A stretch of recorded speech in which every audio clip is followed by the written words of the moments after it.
3500 टंका गला कुआड़े। प्रत्येक लोकंकर मन भितर गोटे प्रश्न, प्रत्येक लोकंक मन भितर गोटे प्रश्न, 3500 टंका भत्ता गला कुआड़े। एबे तो सरकार मासे 2 मासर सरकार गढ़ी, एबे तो बीजेपी सरकार ओडिशा रे एबे गठन करिछि। जहाँ इलेक्शन पूर्व प्रतिश्रुति देइथिले ताही पालन करुछंती। एबे प्रत्येक भत्ता पाउथिबा लोक मानकु 3500 टंका भत्ता देबे बोली बड़ घोषणा कले। प्रत्येक जो माने भत्ता पाउछंती 3500 टंका एक्शन मूड रे आम एबे राज्य सरकार अछंती। सबु काम एक्शन मूड रे मध्ये काम करुछंती। भत्ता 3500 टंका घोषणा कले कैबिनेट बैठक रे। कैबिनेट बैठक रे भत्ता घोषणा कले। जति ये भत्ता पाउछंती जो बुढ़ा बुढ़ी माने समस्तिंकर लागू कले 3500 टंका भत्ता पाइबा पाइंगा कैबिनेट बैठक रे घोषणा कले। एबे देखो इलेक्शन पूर्व बीजेपी सरकार प्रतिश्रुति देथिला जदि ओडिशा रे बीजेपी सरकार आसे धान क्विंटाल प्रति 3150 टंका करिवे बोली। एबे मध्य कैबिनेट बैठक रे घोषणा कले धान क्विंटाल प्रति 3150 टंका वृद्धि करागला। पालन करिसेंती सरकार। मोहन सरकार जहाँ प्रतिश्रुति देइथिले इलेक्शन पूर्व ताहा ही पालन करुछंती। मोहन सरकार एबे एक्शन मूड रे सबु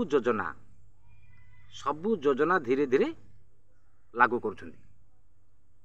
जेमिति लक्ष्मी बस तांको ना रे ये कले रंग बदले देले सिना किंतु लक्ष्मी बस चलला। मुख्यमंत्री बस ना घोषणा कले। सबु योजना एक्शन मूड रे सबु योजना चालू करिवे आम प्रिय मुख्यमंत्री श्रीयुक्त मोहन चरण माझी। इलेक्शन पूर्व जहाँ प्रतिश्रुति देथिले ताहा ही धीरे धीरे सबु प्रतिश्रुतिर पालन करुछंती। भत्ता बड़ प्रश्न थिला। एबे लोक मानकर बहुत बड़ प्रश्न थिला भत्ता 3500 टंका गला कुआड़े। एबे सरकार कैबिनेट बैठक रे फाइनल करदेले प्रति भत्ता जो माने पाउछंती बुढ़ा बुढ़ी माने समस्त 3500 टंका देबे बोली कैबिनेट बैठक रे घोषणा कले। चाषी मानकर धान, चाषी मानक पई धानर एमएससी क्विंटाल प्रति 3150 टंका कहिथिले देबे बोली ताहा भी बे धान क्विंटाल प्रति वृद्धि कले 3150 टंका। ए कैबिनेट बैठक रे बड़ घोषणा कले आम राज्य सरकार श्रीयुक्त मोहन चरण माझी। सुभद्रा योजना ए अगस्ट मास रे लागू करिवे, शुभारंभ मध्य करिवे। कालिया योजना मध्य बड़ घोषणा करिसेंती कैबिनेट बैठक रे। कालिया योजना ना परिवर्तन सीएम किसान योजना करछंती। ये कालिया योजनार चाषी माने पीएम किसान योजना रे शामिल हेले। 46 लाख परिवार एबे सीएम किसान योजना रे शामिल हेले। से माने समस्ते सीएम किसान योजना रे एबे पाइबा को जाउछंती 5000 टंका। आम राज्य सरकार बहुत बड़ घोषणा करछंती 5000 टंका सीएम किसान योजना कालिया योजनार चाषी माने पाई परिबे सीएम किसान योजना रे। प्रत्येक योजना राज्य सरकार एक्शन मूड रे सबु पालन करुछंती। प्रत्येक क्षेत्र रे एक्शन मूड रे काम करुछंती आम राज्य सरकार श्रीयुक्त मोहन चरण माझी। आ इलेक्शन पूर्व जहाँ प्रतिश्रुति देइथिले ताहा ही पालन सबु करुछंती।